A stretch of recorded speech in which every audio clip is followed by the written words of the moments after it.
This year marks 60 years since our first independence celebrations in 1962. Our journey as a nation throughout these long years has not always been plain sailing. Challenging, yes, definitely. But it has also been rewarding for all the generations that have traversed this important phase of our history. We thank God for His divine guidance and direction over our independent state. For without Him, we would not have survived the torrent and raging seas of nation building. We acknowledge with humility and gratitude the efforts and sacrifice of our forefathers, past and present leaders, and all citizens of Samoa for their contributions to building our country to what it is today.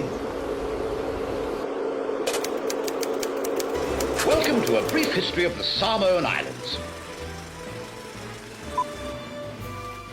This Polynesian paradise is 3,000 kilometers north of New Zealand and nestled in the heart of the Pacific Ocean. In the late 1800s, it was fiercely fought over by the British, the Germans, and the Americans for its strategic port and bountiful resources. Doing what disagreeing colonizers do best, they drew a line through the middle of a map and divided it up. The eastern islands going to the Americans, the west to the Germans, and the British got concessions in other parts of the world the colonizers drew lines through, like Africa. The Germans settled into their new colony and built a thriving economy on the back of copra plantations. But all good things must come to an end, especially with the onset of World War I. This is when the Samoan people would swap one oppressor for another. New Zealand, desperate to get into the colonizing game, would administer Western Samoa on behalf of the British Empire. And who better to do so than a sheep farmer from Southland? In 1914, when New Zealand took over control of Samoa, it continued on the same vein as Germany. It's a clash of two worlds, of Western democracy and Samoan values, which is based in the village. The power of the chiefs, of the Matai, versus the power of the central administration, which is New Zealand. In 1918, the USSC naval boat the SS Toulon, travelling from Auckland, was allowed to enter Apia harbour despite carrying sick crew and passengers with the deadly flu epidemic. The giant pits where many of the infected were buried is today hardly even noticed. It was perhaps this disaster that ultimately pushed Samoans to re-establish the once banned Mawapule. It was the time for the Mau. A founding member of the Mau was Taisi Olaf Nelson, an Afakasi of Swedish Samoan descent. Together with European members of the Mau, Nelson, who was the organization's strongest lobbyist, was ultimately deported from Samoa to Auckland by General Richardson.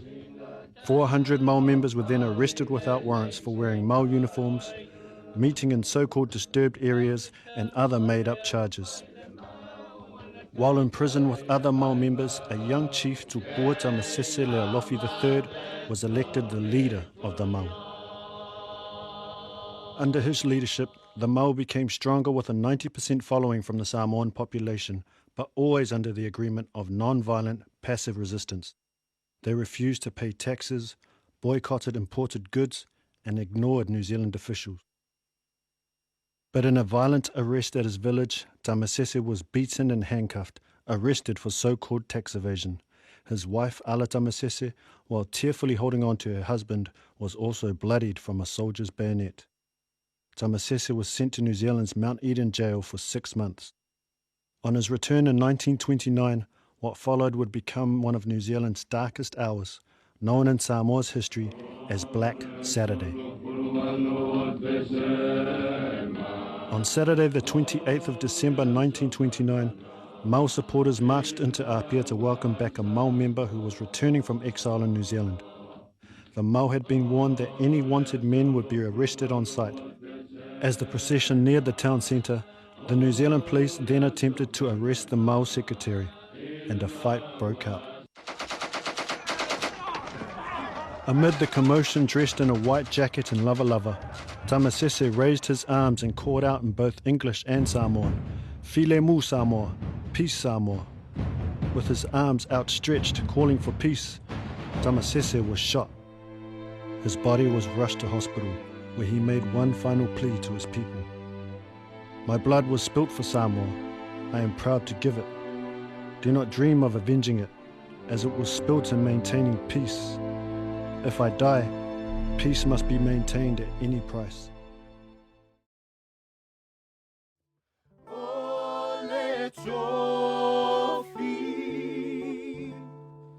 There were also the shootings in this town, Apia, in December 1929, of non-violent protesters by New Zealand police.